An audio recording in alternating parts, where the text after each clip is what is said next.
Здравствуйте, смотрите в сегодняшнем выпуске. Туркменистан готовится к 79-й сессии Генассамблеи ООН.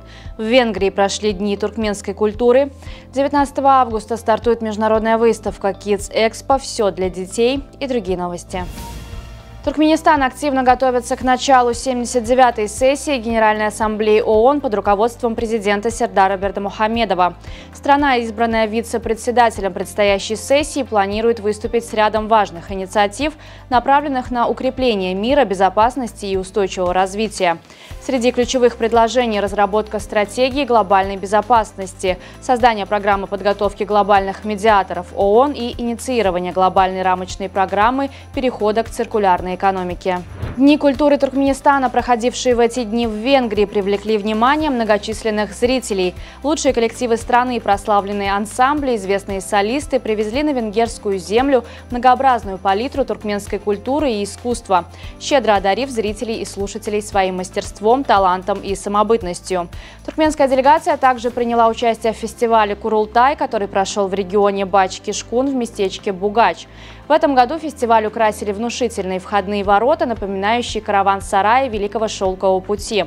Для участников и гостей фестиваля были организованы мастер-классы по туркменскому искусству ковроткачества и резьбе по дереву. 19 августа в Ашхабаде откроется международная выставка-ярмарка Kids Expo «Все для детей». Kids Expo впервые организуется в столице Туркменистана и обещает стать важным событием в индустрии детских товаров и услуг. Выставка-ярмарка будет работать на выставочной площадке за отелем «Гарагум». В Туркменистане началась серия семинаров для учителей английского языка по повышению квалификации. В семинарах принимают участие 100 учителей со всего Туркменистана, повышая свои навыки в разработке учебных программ, материалов, а также в методологии TESOL. Пятидневное обучение организовано посольством США в Ашхабаде совместно с Министерством образования Туркменистана. Проходят семинары под руководством специалиста по английскому языку Нэнси Эклс. В Туркменистане планируется открытие учебного центра для профессиональной подготовки водителей и операторов автотранспортных средств, осуществляющих международные перевозки. Центр будет аккредитован Международным союзом автомобильного транспорта. Профессиональная подготовка водителей и операторов транспорта будет осуществляться в центре в соответствии с международными стандартами, особенно для перевозок в европейские страны. Круглый стол, посвященный культуре древнего Анау, прошел вчера в Государственном музее изобразительных искусств Туркменистана. Мероприятие было организовано в честь присвоения Анау статуса культурной столицы тюркского мира в 2024 году. Одной из тем обсуждения стал средневековый архитектурный комплекс мечеть Сеита Джамалиддина. Участники мероприятия отметили, что уникальный мозаичный декор портала мечети, выполненный с большим мастерством, свидетельствует о передовом развитии архитектурного искусства Анау.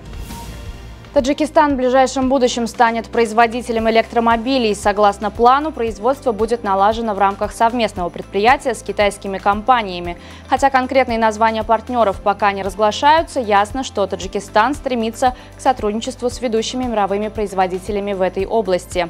Министр транспорта Таджикистана Азим Ибрахим подчеркнул, что страна обладает значительным потенциалом для развития электротранспорта. Китайские финансовые учреждения активно внедряют инновационные инструменты для стимулирования перехода к низкоуглеродной экономике.